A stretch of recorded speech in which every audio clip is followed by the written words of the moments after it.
కానీ హైడ్రా క్రియేషన్కి సంబంధించి ఓన్లీ కూలగొట్టడమే పని, దీనికోసమే క్రియేట్ చేశారు, ఇటువంటి ఆలోచన ఎక్కువ ప్రజల్లోకి వెళ్తుంది. What is the reason behind that? ఎందుకంటే మీరు చేసేటువంటి యాక్టివిటీలో ఒక 3-4 టైప్స్ ఆఫ్ యాక్టివిటీస్ కనిపిస్తున్నాయి. రైట్, కూలగొట్టడం అనేది హైలైట్ అవుతుంది ఎందుకు?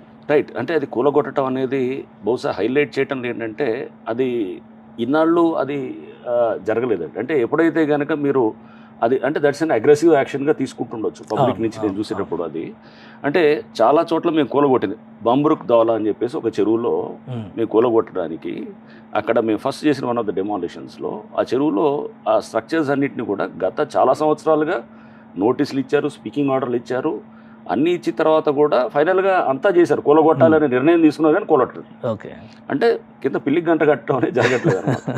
So somewhere you have someone has to bell the cat. ఆ పిల్లికి గంట కట్టడం అనేది జరగట్లేదు.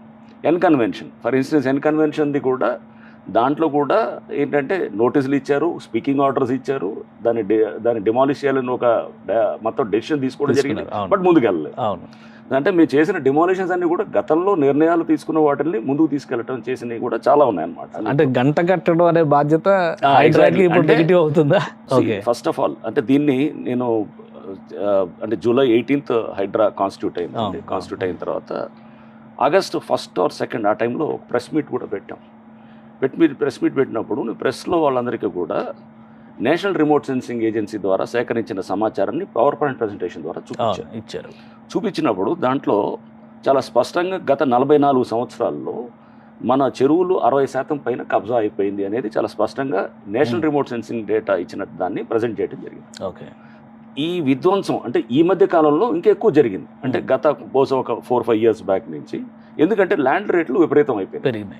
ల్యాండ్ రేట్లు విపరీతం అయ్యే కొద్దీ స్వార్థం అనేది కూడా ఎక్కువ దీంట్లోకి ఎంటర్ అవ్వడం మొదలైనప్పుడు సిస్టమ్స్ని ఎలా మేనేజ్ చేయాలి, మ్యానిపులేట్, ఎప్పుడైతే ఒక వాల్యూ ఎక్కువ ఉందనుకోండి, స్టేక్స్ ఎక్కువ అవుతాయి కదా, వాల్యూ ఎక్కువ అయ్యే కొద్దీ దాని స్టేక్స్ పెరిగే కొద్దీ మ్యానిపులేట్ చేసేటటువంటి మెకానిజమ్స్ కూడా ఇంకా దాన్ని మాడిఫై అవుతూ ఇంకా అడ్వాన్స్ అవుతుంటాయి అన్నమాట.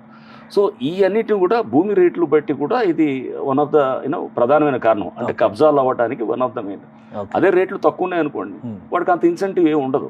అదే సపోజ్ అక్కడ ఎకరా 50 కోట్లు 70 కోట్లు 100 కోట్లు ఉందనుకోండి, ఒక 2 ఎకరాల చెరువును ఆక్రమించుకుంటే కనుక 200 కోట్లు లేదా 150 కోట్లు.